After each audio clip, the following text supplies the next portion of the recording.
जय हिंद. मी brigadier Hemant Mahajan Facebook live मध्ये आपलं स्वागत करतो. आज आपण ज्या विषयावरती बोलणार आहे तो आपल्या समोर आहे. तीन महत्वाचे मुद्दे किंवा तीन महत्वाचे विषय आपण आज कव्हर करू. एक तर सीज फायर व्हायलेशन वरती भारत आणि पाकिस्तानचे जे DGMOs होते, म्हणजे डायरेक्टर जनरल मिलिटरी ऑपरेशन्स, ज्यांच्यामध्ये सहमती झाली आहे. याचा अर्थ की आता काश्मीरच्या सीमेवरती जिथे सीज फायर लाईन आहे, जिथे LOC आहे, तिथे रोजच दोन्ही देश एकमेकावरती मोठ्या शस्त्रांनी फायर करत असतात. ते फायरिंग आता होणार नाही, ही एक चांगली बातमी आहे. याचा नेमका आपल्याला फायदा काय आहे, पाकिस्तानला काय आहे, याचा आपल्यावरती परिणाम काय होऊ शकतो, याचं आपण थोड्याच वेळात विश्लेषण करू. दुसरा विषय जो महत्वाचा आहे तो म्हणजे फायनान्शियल ऍक्शन टास्क फोर्स नावाची युनायटेड नेशन्सची एक बॉडी आहे. त्यांनी पाकिस्तानला पुन्हा एकदा ग्रे लिस्ट मध्ये टाकलेला आहे. याचा नेमका अर्थ काय होतो? यामुळे पाकिस्तान जी मदत दहशतवाद्यांना करत असतो ती मदत कमी होईल का, दहशतवाद कमी होईल का, याचं आपण विश्लेषण करू. आणि तिसरा विषय की एक मध्ये बातमी आली होती ग्लोबल टाइम्स मध्ये, जे चीनचं वर्तमानपत्र आहे आणि त्याला आपल्या मीडियाने विनाकारण जास्त प्रसिद्धी दिली. ते म्हणजे ब्रह्मपुत्रेवरती चीन एक मोठं धरण बांधणार आहे आणि त्याच्या नंतर मग ब्रह्मपुत्रेचं पाणी हे चीनकडे वळवलं जाईल आणि जे भारतामध्ये येतं ते थांबवलं जाईल. याच्याशिवाय यांनी एक दुसरी एक बातमी दिली, त्याला भारतीय मीडियाने विनाकारण पब्लिसिटी दिली. ती म्हणजे ब्रिक्स, म्हणजे Bharat, Brazil, Russia, India, China यांची जी एक बँक आहे, त्यांची मीटिंग ऑक्टोबरच्या महिन्यात भारतामध्ये होणार आहे. तर त्याला शिन झिनपिंग, जे चायनाचे प्राईम मिनिस्टर आहेत, ते एखाद्या वेळेला येतील आणि यामुळे भारत चायनाची जी फॉरेन डायरेक्ट इन्व्हेस्टमेंट आहे ती पुन्हा एकदा सुरू करेल. अर्थातच ही चुकीची बातमी होती. याचं पण आपण विश्लेषण करू की आपले मीडिया हे मीडियातले काही जण हे चीनच्या ताटाखालचं मांजर का बनलेलं आहे, ते पुन्हा पुन्हा अशा बातम्या का प्रकाशित करतात की ज्यामध्ये काही तथ्य नाही. यामागे त्यांचा नेमका गेम काय आहे, ते चीनच्या इतक्या आहारी का गेलेले आहे. तर या सगळ्याविषयी बोलूच आपण. परंतु आज मी सुरुवात करणार आहे ते म्हणजे काही इनोव्हेटिव्ह आयडियाज.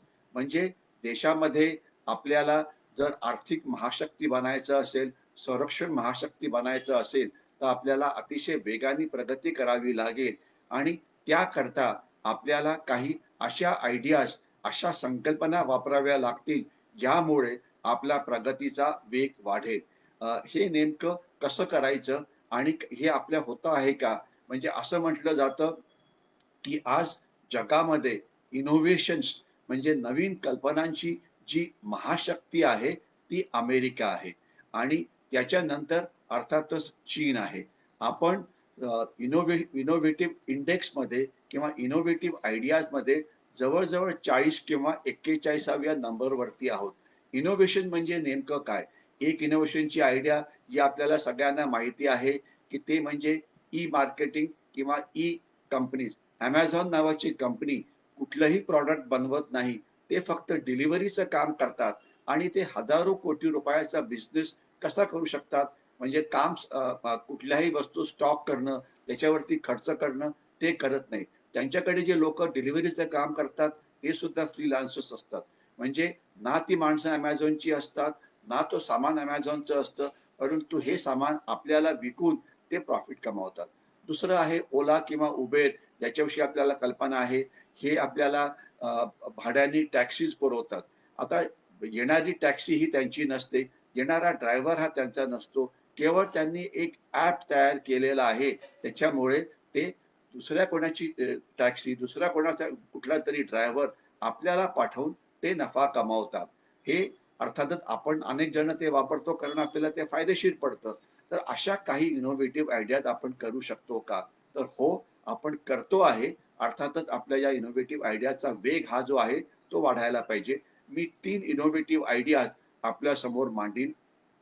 एक आहे शेतकऱ्यांकरता ई ऑक्शनचं पोर्टल. म्हणजे शेतकऱ्यांकडे जो माल असतो तो लोकल मार्केटमध्ये विकायच्या ऐवजी आपण जर ई पोर्टलवर ठेवला तर अर्थातच भारतामध्ये कोणीही तो खरेदी करू शकतो, ज्यामुळे आपल्या मालाला जास्त किंमत मिळू शकते, ज्याच्यामुळे पूर्ण देश हे आपलं एक मार्केट बनतं. उदाहरणार्थ मी आपल्याला एकच उदाहरण देतो. ज्या वेळेला पुण्यामध्ये मी ज्या भागात राहतो तिथे टोमॅटोची किंमत ₹30 किंवा ₹35 किलो असते. त्याच वेळेला नारायणपूर जे पुण्यापासून 30-40 किलोमीटरवरती असलेलं गाव आहे, तिथे टोमॅटो शेतकऱ्यांना ₹2 विकावे लागतात. म्हणजे ₹2 कुठे आणि ₹35 कुठे, म्हणजे मिडलमॅन किंवा जे मधले लोक किती पैसा कमावतात ते आपल्याला कळू शकतं. तर ई मार्केटिंगमुळे शेतकऱ्यांना जास्त चांगला भाव मिळू शकतो. अर्थात थोडंसं त्याकरता ते ॲप डाउनलोड करावं लागतं. त्याची थोडीशी सवय व्हावी लागते, की जे आपण जर केलं तर आपल्याला चांगला माल चांगली किंमत मिळू शकेल. तर शेतकरी बांधवांकडे ही माहिती पोहोचवणं अतिशय महत्त्वाचं आहे. हे झालं किसानांचं ई पोर्टल, ई ऑक्शन वगैरे. दुसरी एक आपल्याला मी संकल्पना देतो, की जी भारतीय सैन्याने वापरलेली आहे. त्यामध्ये व्हायचं काय किंवा होतं काय, की भारताचे सैन्याचे जे सैनिक आहेत 18व्या वर्षी भरती होतात आणि 17 वर्ष सर्व्हिस झाली म्हणजे वयाच्या 35व्या वर्षी त्यांना रिटायर्ड केलं जातं. कारण आम्हाला यंग सैनिक हे पाहिजे.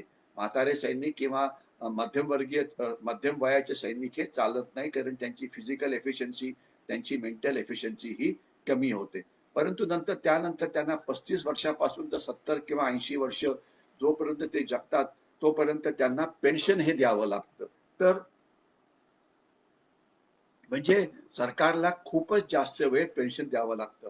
आता सैन्याने ठरवलेलं आहे, की ज्यांचं लॅटरल इंडक्शन करायचं पॅरामिलिटरी फोर्सेसमध्ये, मग ते बॉर्डर सिक्युरिटी फोर्स असो, की सीआरपीएफ असो, की पोलीस असो, की इतर ठिकाणी.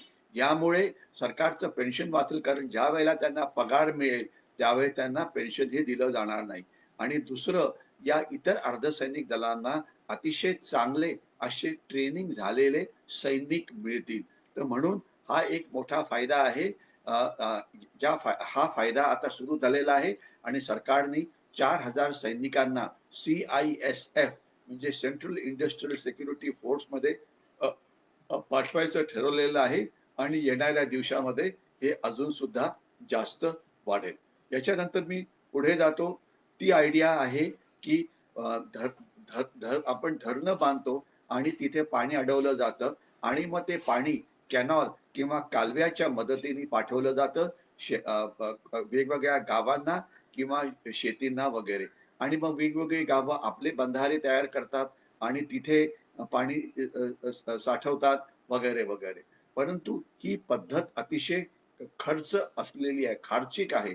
कारण ज्या वेळेला जे पाणी निघतं धरणातून त्याच्यामधलं अर्ध पाणी सुद्धा डेस्टिनेशनला पोहोचत नाही, कारण पुष्कळसं पाणी हे त्याचं इव्हॅपोरेशन म्हणजे त्याची वाफ होते. पुष्कळसं पाणी हे जमिनीमध्ये जिरतं. पुष्कळशा पाण्याची चोरी केली जाते. पुष्कळशा पाण्याची नासाडी केली जाते.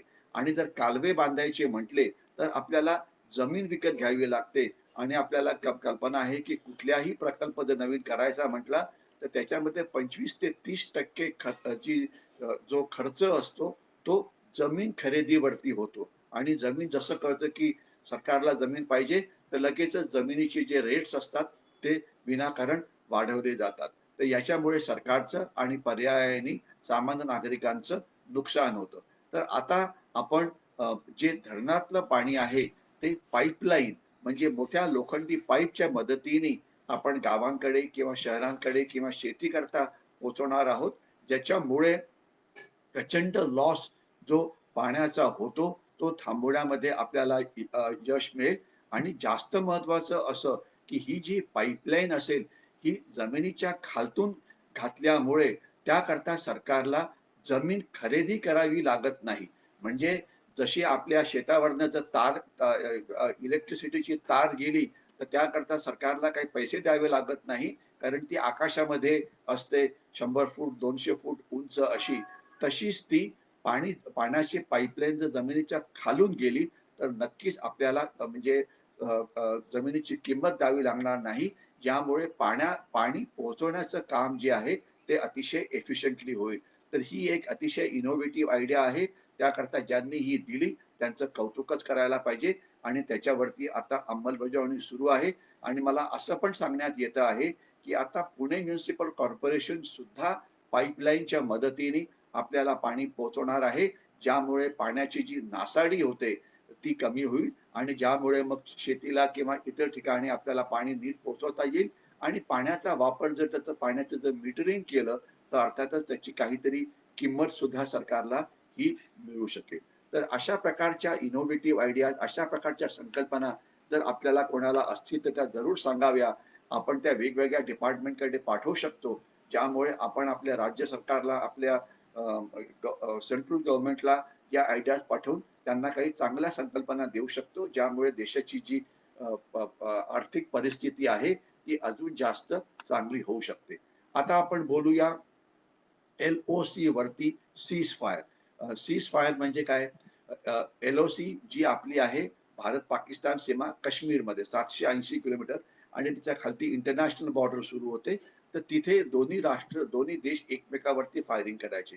आपण फायरिंग का करायचो? नंबर एक, कारण पाकिस्तान तिथून दहशतवाद्यांची घुसखोरी करायचा, त्यांना थांबवण्याकरता फायरिंग केलं जायचं किंवा अनेक वेळा पाकिस्तानचा बदला घेण्याकरता आपण त्यांचे सैनिक मारायचो किंवा त्यांच्या पिकेट्सवरती हल्ला करायचो किंवा त्यांचे जे लॉन्च पॅड असतात त्याच्यावरती हल्ला करायचो वगैरे वगैरे. तर हे सगळं अर्थातच जरुरी होतं. मग पाकिस्तान आपल्यावरती हल्ला करायचा, ते सुद्धा थोडं आपलं नुकसान करायचे. तर ही एक नेव्हर अनएंडिंग अशी बॅटल होती. परंतु आता जे दोन्ही सैन्याचे जे DGMO, भारतीय सैन्याचे जे ऑपरेशन्सचे मुख्य असतात त्यांना DGMO म्हटलं जातं, म्हणजे director general of military operations, हे आर्मीचे असतात. आणि त्यांनी आता एकमेकाशी चर्चा केली आणि आता सीज फायर करायचं ठरवलेलं आहे, ज्याच्यामुळे दोन्ही राष्ट्र एकमेकावरती फायर करणार नाही. फायर करताना कुठली शस्त्र वापरली जायची? रायफल की जी 300 मीटर फायर करते, लाईट मशीन गन जी 600 मीटर करते, मीडियम मशीन गन जी 1800 मीटर फायर करते किंवा मॉर्टर्स जी 4 ते 5 किलोमीटर फायर करते किंवा तोफखाना जी आहे ती 10-15 किलोमीटर एवढं दूर फायर करते, ज्यांचा वापर केला जायचा. आणि नुकसान कोणाचं व्हायचं? तर दोन्ही बाजूचे सैनिक मारले जायचे किंवा मारायचा आपण प्रयत्न करायचो.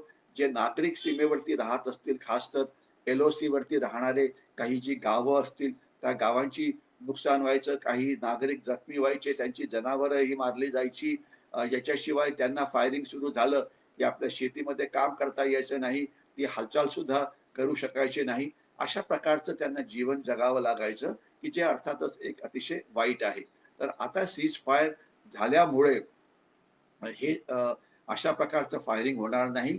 त्यामुळे सैनिक जे आपले मारले जातात ते मारले जाणार नाही.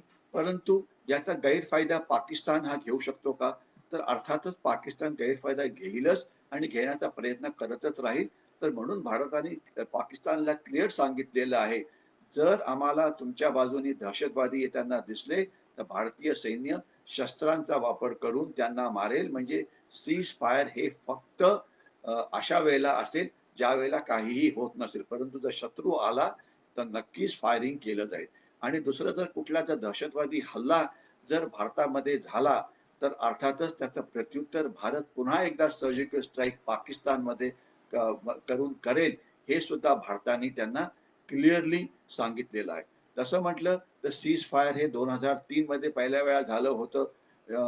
परंतु काही दिवसानंतर ते पुन्हा फायरिंग सुरू झालं आणि पुन्हा कधी ते थांबतं फायरिंग पुन्हा सुरू होतं. आपण पुन्हा एकदा पाकिस्तानला थोडीशी एक संधी देण्याचा प्रयत्न करतो आहे, हे बघण्याकरता की यामुळे ते सुधारतील की नाही. परंतु मागचा जो इतिहास आहे तो असं दाखवतं की पाकिस्तान कधीही सुधारत नाही. तर म्हणून आपल्याला काळजीपूर्वक बघावं लागेल की पाकिस्तान जर नीट वागला तर सीज फायर कंटिन्यू होऊ शकतो. तर नीट वागला नाही म्हणजे दहशतवाद्यांना त्यांनी घुसखोरी करायचा प्रयत्न केला तर त्यांना जशास तसे हे उत्तर द्यावंच लागेल. कारण दहशतवादी हे पाकिस्तानकडे असलेलं एक असं शस्त्र आहे की ज्यामध्ये पाकिस्तानी सैनिक मारले जात नाहीत, ते गरीब दहशतवाद्यांचा वापर करून भारतीय सैनिकांवरती हल्ला करतात, तसं होऊ द्यायला नको. मला खात्री आहे की त्याच्यावरती लक्ष हे ठेवलं जाईल.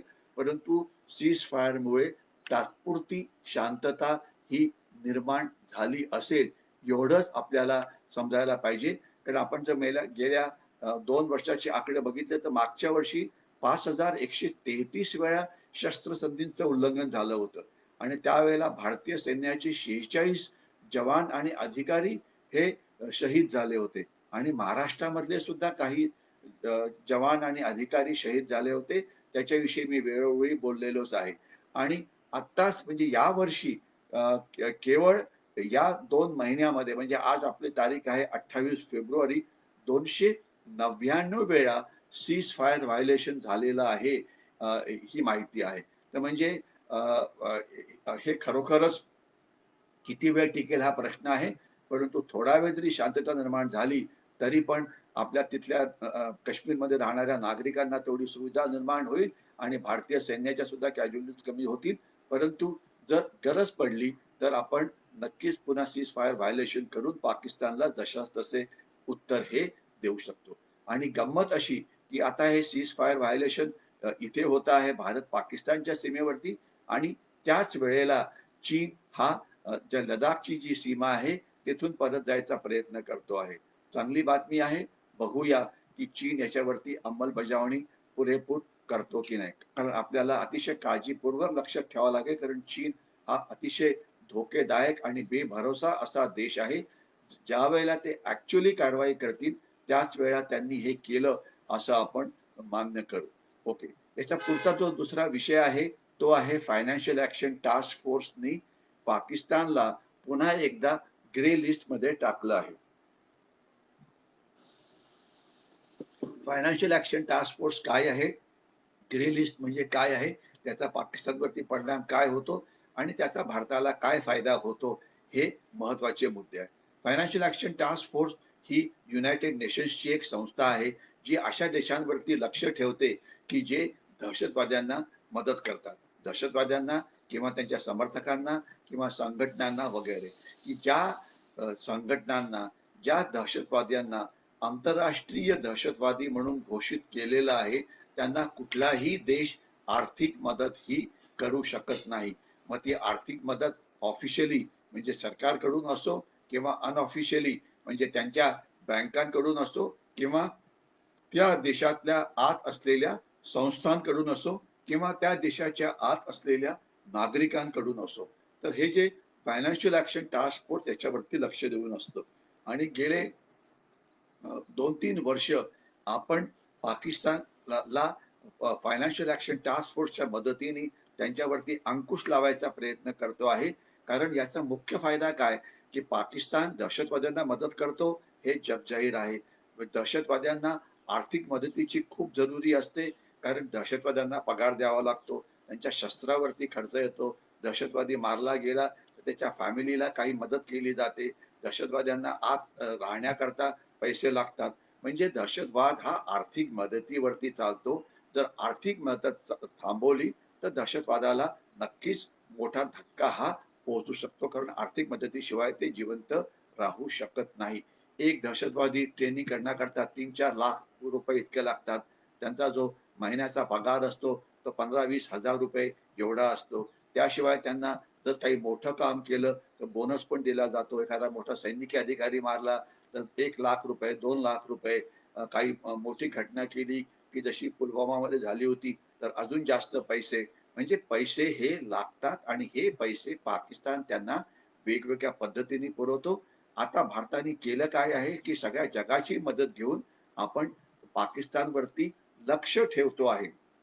आणि फायनान्शियल ऍक्शन टास्क फोर्सनी जर मला एक्झॅक्ट आकडेवारी आठवत असेल तर सांगितलं होतं की तुम्ही 36 गोष्टी ज्या करायला पाहिजे, तर त्या जर तुम्ही केल्या नाही तर आम्ही तुम्हाला रेड लिस्ट मध्ये टाकू. म्हणजे आम्ही तुम्हाला दहशतवाद्यांचा समर्थक राष्ट्र म्हणून घोषित करू, ज्यामुळे सगळ्या जगाला तुमच्यावरती आर्थिक बहिष्कार टाकावा लागेल. आणि आतापर्यंत फक्त 2च राष्ट्रांना रेड लिस्ट मध्ये टाकण्यात आलेलं आहे. एक आहे इराण आणि दुसरा आहे नॉर्थ कोरिया. आणि याच्यामुळे सगळ्या जगाने त्यांच्यावरती आर्थिक बहिष्कार घातला आहे. आणि त्यामुळे त्यांना प्रचंड त्रास होतो आहे.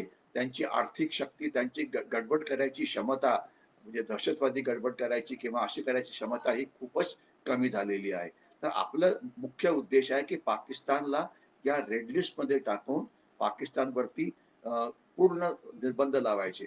परंतु पाकिस्तान 3-4 देशांची मदत घेतो. एक अर्थातच आहे चीन, आणि चीन पाकिस्तान करता वाटेल ते करायला तयार असतो, कारण चीन पाकिस्तानची मदत घेऊन भारताला वेगवेगळ्या पद्धतीने हायब्रिड वॉरनी कशा प्रकारे त्रास देतोय याच्याविषयी मी अनेक वेळा बोललेलो आहे.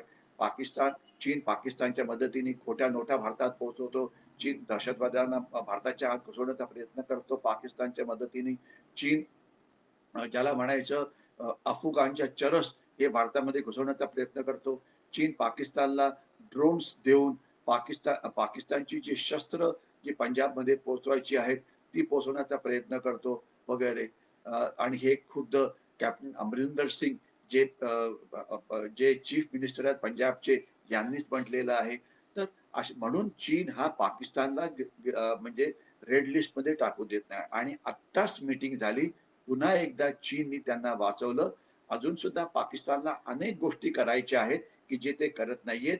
तर म्हणजे पाकिस्तानने आपलं आजचं मरण उद्यावरती ढकललेलं आहे. परंतु चांगली गोष्ट अशी आहे की याच्यामुळे जग पाकिस्तानकडे लक्ष ठेवून असेल आणि पाकिस्तानला खुल्लम खुल्ला अशा दहशतवाद्यांना मदत करता येणार नाही. अर्थात ते दहशतवाद्यांना हवालाच्या मदतीने मदत करतील, इतर त्यांचे जे समर्थक भारतामध्ये आहेत त्यांच्या यांनी मदत करतील. परंतु त्यांची डिग्री ऑफ डिफिकल्टी दहशतवाद्यांना पैसे देण्याची ही नक्कीच कमी झालेली आहे. तर ही एक चांगली बाब आहे आणि याच्यावरती आपण लक्ष ठेवायला पाहिजे आणि पुन्हा पुन्हा पाकिस्तानवरती दबाव टाकत राहायला पाहिजे आंतरराष्ट्रीय मदतीने. याच्यावरती मला खूपच जास्त बोलता येईल, परंतु हे एवढं नक्की की हा एक पाकिस्तानच्या वरती आपण एक तलवार अशी टांगून ठेवलेली आहे, ज्यामुळे पाकिस्तानला अतिशय काळजीपूर्वक दहशतवाद्यांना मदत करावी लागते आणि थोड्या प्रमाणामध्ये दहशतवादावरती नक्कीच म्हणजे हे झालेलं आहे. आणि एवढंच नव्हे तर आपल्याला एक लक्षात ठेवायला पाहिजे की पाकिस्तानचाच एक थिंक टँक आहे, ज्यांनी काल किंवा परवा एक लेख पब्लिश केला होता की फायनान्शियल ऍक्शन टास्क फोर्सनी टाकलेल्या निर्बंधामुळे पाकिस्तानचं $38 बिलियन जेवढं नुकसान गेल्या काही वर्षामध्ये झालेलं आहे. म्हणजे आपण पाकिस्तान करता दहशतवादाची किंमत ही आता पुष्कळ वाढवलेली आहे, हे नक्कीच. अर्थात यामुळे पाकिस्तान पूर्णपणे सुधारेल का? तर शॉर्ट उत्तर आहे नाही. परंतु त्यांना काळजीपूर्वक लपून लबाड्या करून काम करावं लागतं आणि त्यामुळे त्यांचं दहशतवाद भारतामध्ये वाढवण्याची क्षमता ही नक्कीच कमी होते. परंतु आपण येणाऱ्या काळामध्ये त्यांना रेड लिस्ट मध्ये टाकायला पाहिजे, ज्यामुळे सगळं जग त्यांच्यावरती आर्थिक बहिष्कार टाकेल. आणि एवढंच नव्हे तर आपण ज्या इतर आंतरराष्ट्रीय संघटना आहेत, म्हणजे आर्थिक संघटना, जागतिक बँक आहे, इंटरनॅशनल मॉनिटरी फंड आहे, एशिया डेव्हलपमेंट बँक आहे, ब्रिक्स आहे, मूडीज आहे, स्टँडर्ड अँड प्रोक्टर्स आहेत. म्हणजे हे या सगळ्यांची मदत घेऊन पाकिस्तानची जी पत आहे ती कमी करायला पाहिजे. यामुळे पाकिस्तानचा शेअर बाजार, त्यांची अर्थव्यवस्था ही कोसळेल आणि याचा फायदा असा पण होईल की आज चीन पाकिस्तानमध्ये मोठ्या प्रमाणामध्ये प्रोजेक्ट्स, म्हणजे ज्याला आपण सीपीएससी कॉरिडॉर म्हणतो, चायना पाकिस्तान इकॉनॉमिक कॉरिडॉर, हा बनवण्याचा प्रयत्न करतो आहे. तो त्यामध्ये चीनचं नुकसान होईल.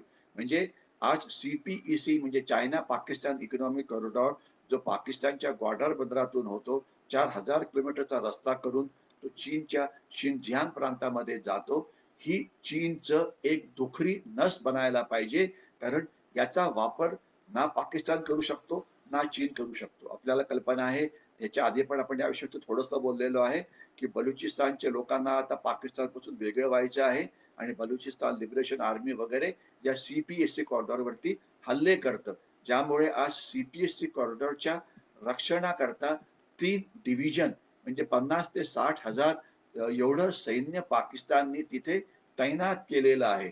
तरी पण ते हल्ले काही थांबत नाहीयेत.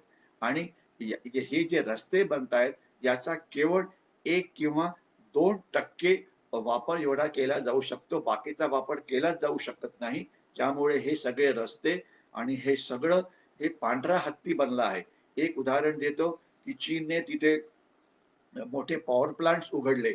पॉवर प्लांट्स म्हणजे वीज निर्मिती. अर्थात चीनला कोळशाच्या मदतीने वीज निर्मिती करायची ते तिथे करत आहे आणि ते वीज निर्माण करत आहे. म्हणजे पोल्युशन पाकिस्तानमध्ये होणार आणि चीन फक्त पाकिस्तानला जेवढी वीज निर्माण केली तेवढी फक्त विकेल. म्हणजे समजा 100 मेगावॉट वीज त्यांनी आज तयार केली तर पाकिस्तानला 100 मेगावॉटचं बिल हे द्यावं लागेल. पण पाकिस्तान ही बनलेली वीज याचा वापर करू शकतो का? तर त्याचं थोडक्यात उत्तर आहे अजिबात नाही. चीन वीज निर्मिती पाकिस्तानमध्ये करतं, परंतु पाकिस्तान त्याच्यातले 50-60% सुद्धा वीज ही वापरू शकत नाही. म्हणजे पाकिस्तानचं केवढं आर्थिक नुकसान होतं आहे हे आपण बघायला पाहिजे. आणि याच्यामध्ये एक अशी संकल्पना येते की पाकिस्तानमधून आपण वीज विकत घेऊ शकतो का? कारण पाकिस्तानमध्ये वीज सरप्लस होते आहे. तर आणि आपल्याला पंजाब किंवा इतर ठिकाणी जिथे आपल्याला वीज निर्मितीचा प्रॉब्लेम होतो तर ती आपण वीज विकत घेऊ शकतो का? तर याच्यावरती विचार करण्याची गरज आहे की यामुळे पाकिस्ताननी जर आपल्याला वीज पुरवठा करायचा म्हटला तर त्यांना दहशतवादी हल्ले थोडेसे कमी करावे लागतील. होतील का? एक अभिनव कल्पना आहे. बघूया याच्यामध्ये काय होतं. कारण अनेक तज्ञांचं असं मत आहे की पाकिस्तानला जर आपण आपल्या आर्थिक संबंधामध्ये अडकवलं तर त्यांची जी भारताविरुद्ध जी एनिमिटी आहे ती कमी करण्यामध्ये एखाद्या वेळेला आपल्याला यश मिळू शकेल. आता मी फक्त आपलं एक शेवटचाच मुद्दा घेतो आणि मग मी थांबतो. तो म्हणजे की ब्रह्मपुत्रा नदी मोठे धरण बांधून त्याचं पाणी वळवणार अशी बातमी ग्लोबल टाइम्सनी दिली आणि लगेच आपल्या वर्तमानपत्रांनी आपल्या लोकांना घाबरवायला सुरुवात केलं. आणि दुसरं शी जिनपिंग हे भारतात येतील आणि फॉरेन डायरेक्ट इन्व्हेस्टमेंट चीनची आपण आता देणार आहोत अशा प्रकारच्या बातम्या यायला लागल्या. याच्यामध्ये तथ्य नाही. सरकारी लेवलला असं काही झालेलं नाहीये. आपण चीन आपला नंबर 1 चा शत्रू आहे याच्यामध्ये काहीही डाऊट नको. आणि जोपर्यंत चीन आपल्याला सीमेवरती किंवा इतर पद्धतीने त्रास देत राहील तोपर्यंत आपण चीनचे आर्थिक संबंध कधीही सुधारू शकत नाही. आणि याचं एक उदाहरण आपल्याला सांगतो. आपण जर फेब्रुवारीच्या महिन्यात आपण ज्यावेळेला चीन आणि भारताच्या आर्थिक संबंधावरती मी ज्यावेळेला बोललो होतो त्यावेळेसच आपण माझं बोलणं ऐकलं असेल. त्यावेळेला आपल्याला एखादी आठवत असेल की 2019 मध्ये चीननी आपल्याला जवळजवळ 92 किंवा 93 म्हणजे $93 बिलियन एवढं सामान विकलं आणि आपण त्यांना फक्त 15 किंवा 16 बिलियन डॉलर्स एवढं सामान विकू शकलो. म्हणजे चीननी प्रचंड नफा कमावला. आता आपण चीनकडून येणारी ही जी निर्यात आहे ती अनेक ठिकाणी थांबवण्याचा प्रयत्न केला आपण या वर्षात आणि त्याच गोष्टी भारतामध्ये निर्माण करायचा आपण प्रयत्न करतो आहे. याच्यामध्ये आपल्याला किती यश मिळालं? आता 2020 ची आकडेवारी ही जाहीर झाली आहे आणि आपल्याला असं दिसतं की आता चीनकडून होणारी निर्यात जी 91 किंवा 92 अब्ज डॉलर्स एवढी होती ती आता कमी होऊन 75 अब्ज डॉलर्स वरती आली. म्हणजे जवळजवळ 19-20 अब्ज डॉलर्सचं सामान आपण चीन मधून विकत घ्यायच्या ऐवजी ते भारतामध्ये बनवलेलं आहे. ज्यामुळे अर्थातच काही लोकांना रोजगार वगैरे हे नक्कीच मिळाले असतील. त्यामध्ये काही हे नको. परंतु अजून आपण हे किती कमी करायला पाहिजे? आपण जी चीनला ज्या गोष्टी निर्यात करतो ज्या 17 किंवा 18 अब्ज डॉलर्स होत्या त्या आता 20 किंवा 21 अब्ज डॉलर्स वरती गेल्या. म्हणजे त्याच्यामध्ये एक 15-20% वाढ झाली आहे. तर ही अर्थातच एक चांगली बातमी आहे. परंतु व्हायला काय पाहिजे? ही वाढ इतकी व्हायला पाहिजे की चीनकडून होणारी निर्यात आणि आपण त्यांना विकणारं सामान हे ज्या वेळेला बरोबर होईल त्याच वेळेला आपले आर्थिक संबंध हे जास्त वाढू शकतात. तोपर्यंत नाही. तर म्हणून आपण चीनच्या वस्तूंवरती बहिष्कार हा घालायलाच पाहिजे. चीन म्हणून होणारी निर्यात जी आहे ती आपण थांबायलाच पाहिजे आणि आत्मनिर्भर भारत वरती आपण जास्त जोर द्यायला पाहिजे. कारण यामुळेच गोष्टी भारतात बनतील आणि त्याच्यामुळे भारताला पुष्कळ फायदा होईल. आणि याचं मी आपल्याला एक अतिशय चांगली बातमी देऊ इच्छितो. ती म्हणजे चीनने जगाला 2020 मध्ये जे सर्वात मोठं महायुद्ध जगाच्या विरुद्ध सुरू केलं ते म्हणजे चीनी व्हायरसचं महायुद्ध किंवा किंवा करोना व्हायरस किंवा कोविड-19 वगैरे. परंतु या महायुद्धात जिंकण्याकरता आपण जगाला मदत करतो आहे ते म्हणजे आपल्या इथे बनलेलं व्हॅक्सिनेशन किंवा लस बनवून. आणि आपल्याला कल्पना आहे की आतापर्यंत आपण 20 देशांना हे व्हॅक्सिनेशन दिलेलं आहे. हे का दिलेलं आहे, याचा आपल्याला काय फायदा आहे? सरळ सिंपल गोष्ट आहे की आज मला वाटतं युनायटेड नेशन्स मध्ये 140 किंवा 150 देश आहेत. देश आता समजा एक मॉरिशस सारखा देश घ्या, त्याची लोकसंख्या 8-9 लाखाच्या आसपास आहे, किंवा मालदीव सारखा देश घ्या, 9 लाख पण त्याची लोकसंख्या नाही. जिथे मी राहतो हडपसर, त्याची लोकसंख्या त्याच्याहून जास्त आहे. मग आपण मालदीवला लस का द्यायची? कारण सरळ सिंपल आहे की ज्या वेळेला वोटिंग होतं युनायटेड नेशन्स मध्ये, त्यांनी आपल्या बाजूनी मत द्यायला पाहिजे. देश 8 लाखाच्या लोकसंख्येचा असो की 130 कोटीचा लोकसंख्येचा असो, त्याच्या मताची किंमत एक ही असते. म्हणून मालदीवच्या मत आपल्याला महत्वाचं आहे, मॉरिशसचं मत आपल्याला महत्वाचं आहे, आणि लहान लहान जे आयलंड नेशन्स आहेत इंडो पॅसिफिक ओशन मध्ये, ते सुद्धा आपल्याला महत्वाचे आहे. आणि त्यांना आपण व्हॅक्सिन डिप्लोमसी म्हणजे लसाची डिप्लोमसीचा वापर करून आपल्या बाजूने आणण्याचा प्रयत्न करतो आहे, ज्यामुळे जागतिक लेवलला आपल्याला चीनच्या विरुद्ध जी डिप्लोमॅटिक वॉरफेअर जे लढायचं आहे, डिप्लोमॅटिकच्या विरुद्ध जे लढायचं आहे, त्यामध्ये नक्कीच मदत मिळेल. कारण मी आपल्याला अनेक वेळा सांगण्याचा प्रयत्न केलेला आहे, चीनच्या विरुद्ध लढण्याकरता, पाकिस्तानच्या विरुद्ध लढण्याकरता आपल्याला त्यांच्याशी आर्थिक युद्ध लढावं लागेल, आपल्याला त्यांच्याशी व्यापार युद्धांनी लढावं लागेल, आपल्याला त्यांच्याशी डिप्लोमॅटिक लेवलला लढावं लागेल, आपल्याला त्यांच्याशी सॅबॉटॉज लेवलला लढावं लागेल. डिसइन्फॉर्मेशन किंवा जे प्रोपगंडा वॉरफेअर असतं त्याच्यामध्ये आपल्याला त्याच्याशी लढावं लागेल. जे मानसिक युद्ध ते करतात त्याच्याविषयी आपल्याला लढावं लागेल. तर या वेगवेगळ्या स्तरावरती आपल्याला लढावं लागेल. तर ते आपण करावं अशी म्हणजे ते आपण करतो आहे. परंतु अभी ही लढाई जिंकण्याकरता आपल्याला खूप वेळ लागणार आहे. मला वाटतं मी आता इथे थांबीन, आणि आता मी जर काही प्रश्न असतील तर ते घेण्याचा प्रयत्न करतो. आणि जसं मी आपल्याला एक विचारलं की काही इनोव्हेटिव्ह आयडियाज आपल्याकडे आहेत का, की ज्याच्यामुळे देशाच्या कुठल्या तरी क्षेत्राला भाग होईल, तर त्यात ते सांगा. तर मला 1-2 आयडियाज आलेले दिसत आहे. की एकाने मला आता दुसऱ्या माझ्या एका पेजवरती हे करून सांगितलं की जे शेतकऱ्यांकरता जे ई पोर्टल आहे, जिथून शेतकरी आपला माल डायरेक्टली विकू शकतात, ती माहिती आम्ही आता फेसबुक किंवा सोशल मीडियाच्या मदतीने जास्तीत जास्त लोकांकडे पाठवण्याचा प्रयत्न करतो आहे, ज्यामुळे शेतकऱ्यांना ई मार्केटचा वापर हा करता येईल, आणि आपल्याला जी किंमत जी आहे ती जास्त चांगली ही मिळू शकेल. आता मी काही नावं बघतो. प्रमोदजी म्हणतायत जय हिंद. प्रमोदजी आपण पण जय हिंद. आपण ही लिंक जरूर शेअर करा. साक्षी अग्रवालजी जय हिंद म्हणतायत. उदय अग्निहोत्रीजी जय हिंद. मनोज बंडू कुवरजी जय हिंद म्हणतायत. मिनल सावंतजी जय हिंद म्हणतायत. आपल्या सगळ्यांना जय हिंद. आपण पण कृतीशील नागरिक बनायला पाहिजे. की जय हिंद, भारत माता की जय फारच चांगलं आहे अर्थातच, परंतु काहीतरी कृतीशील चांगली माहिती लोकांकडे पोहोचवा, ज्यामुळे प्रत्येक क्षेत्रातल्या भारतीयांना आपली प्रगती करायला मदत मिळेल, ज्यामुळे आपण वर्ल्ड क्लास बनू.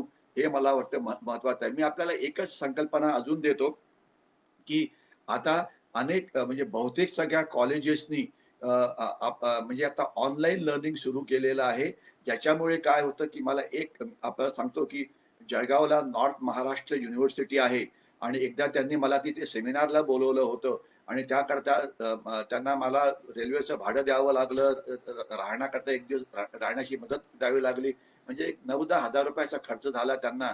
परंतु आता झूमच्या मदतीने किंवा गुगलचे मीटिंग त्यांनी एक माझं लेक्चर तिथे अरेंज केलं, आणि ज्यामुळे दूर असलेल्या विद्यार्थ्यांना अतिशय कमी खर्चात किंवा शून्य खर्चामध्ये हे काम करता आलं. तर ई लर्निंगचा फायदा हा प्रचंड मोठा आहे, की जे आता आपण हे जे फेसबुक लाईव्ह कार्यक्रम करतोय, हे सगळं आपण तंत्रज्ञानाची मदत करून याला खर्च एक पैसा सुद्धा होत नाही. फक्त खर्च जो आहे तो आपला वेळ आहे, तो आपली बुद्धिमत्ता आहे, की आपण एवढा वेळ ते ऐकायचा प्रयत्न करतायत.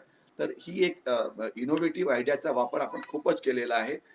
उदय अग्निहोत्रीजी त्यांनी एक पॉइंट घातलाय की we have to stress on material technology and develop innovative material so that we R able to manufacture smart armaments for our forces. Udayji, तुमचा हा पॉइंट हा अतिशय महत्वाचा आहे. आणि आपण जर काल परवाच जर फायनान्शियल टाइम्स मध्ये एक बातमी वाचली असेल, तर आपण आता मायक्रोचिप, मी रिपीट करतो, मायक्रोचिप हे भारतात बनवण्याकरता आपण जवळजवळ 7,500 कोटी किंवा असे काहीतरी एक आकडेवारी आहे, ती आपण आपल्या इंडस्ट्रीला देण्याचा प्रयत्न करतो आहे.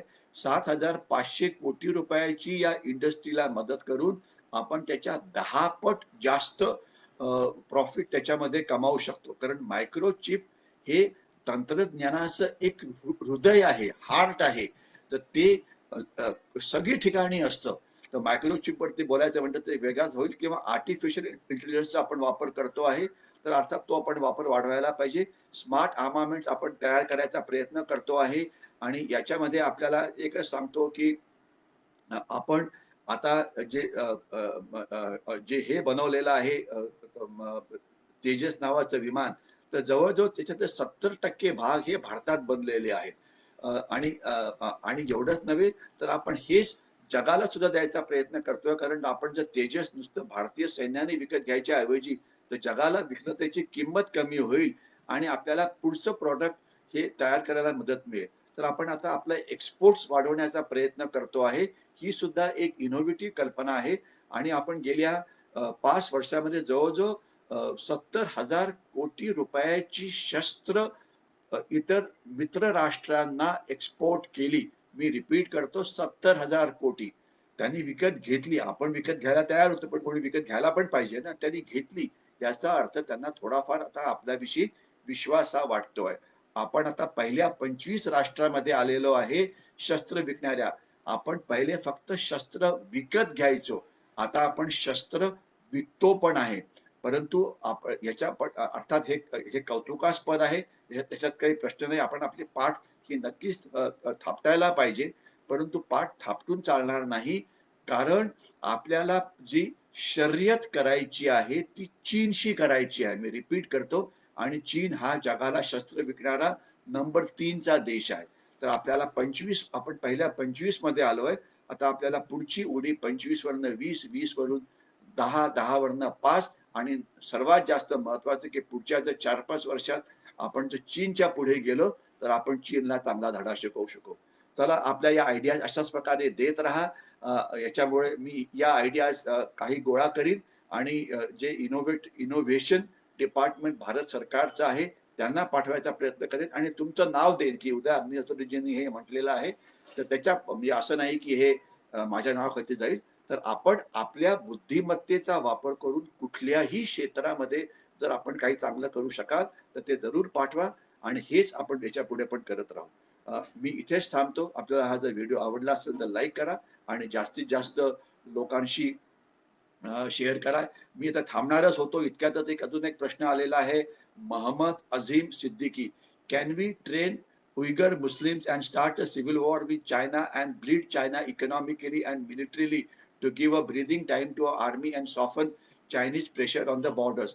म्हणजे मोहम्मद अझीम जी म्हणता आहेत की आपण जे उयगर मुस्लिम्स आहेत हे यांना ट्रेन करू शकतो का? तुम्हाला थोडक्यात याच्याविषयी आपल्याला कल्पना असायला पाहिजे. मैं म्हणजे मला मुझे भरोसा है कि जो मैं मराठी में बात कर रहा हूँ आप लोग शायद ठीक तरह समझ रहे हैं मुझे. ये मोहम्मद अजीम जी बोल रहे हैं कि जो उइगर मुस्लिम्स को क्या हम ट्रेन कर सकते हैं क्या?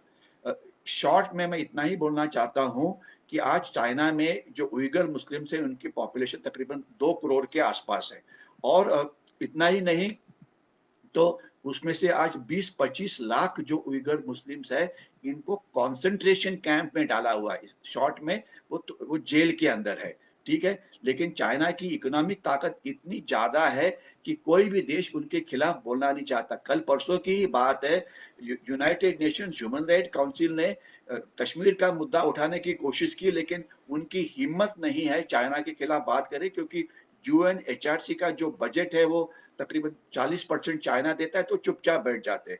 तो क्या हम ये डाल सकते हैं क्या सामने? तो उसका शॉर्ट आंसर है कि हम as a matter of policy किसी भी देश किसी भी संगठन को शस्त्र नहीं देना चाहते, यानी हम दहशतवादी नहीं ट्रेन करना चाहते. लेकिन जो उनका जो ह्यूमन राइट्स का जो एंगल है, वो age a matter of policy अभी हम रेज कर रहे हैं। और आपको सुनने में ये एक अच्छी खबर लगेगी कि यूरोप में भी अभी काफी संगठन है जिन्होंने इसके बारे में बातचीत करना शुरू किया है, और वो लेटर लिख रहे हैं यूनाइटेड नेशंस को कि जो ह्यूमन राइट वायलेशन जो उनके हो रहे हैं उनका ये करो। और इसी प्रकार के ह्यूमन राइट वायलेशन जो तिब्बत में जो है उनके भी हो रहे हैं। इसी सिवाय जो एक इनर मंगोलिया नाम का जो उनका पार्ट है वहां पर भी हो रहे हैं। और आपको शायद पता होगा कि ये जो उइगर मुस्लिम्स है वहां पे चाइना ने किया क्या है कि उसको वहां जो हन चाइनीज है, यानी कि जो मेन चाइनीज जो मेनलैंड चाइनीज है उनको वहां पे जाके बसाया है। तो यानी कि उइगर मुस्लिम्स अपने ही भाग में वो अभी माइनॉरिटी बन गए हैं। खैर वो हम ह्यूमन राइट्स की ही बात करेंगे, हम किसी को शस्त्र देने की बात नहीं करेंगे।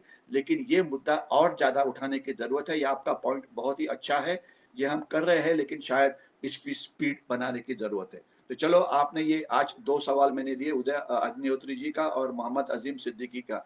चलो, अगर आपको कोई और आइडियाज होगी तो आप जरूर भेजते रहिए। इसको हम आगे भी जो गवर्नमेंट है या थिंक टैंक्स है उनके पास भेज के आगे भेजेंगे, ताकि हमारी जो दिमाग है, हमारी जो अक्ल है, इसका इस्तेमाल देश के अच्छे के लिए हो। मैं यहीं पे रुकता हूँ। धन्यवाद।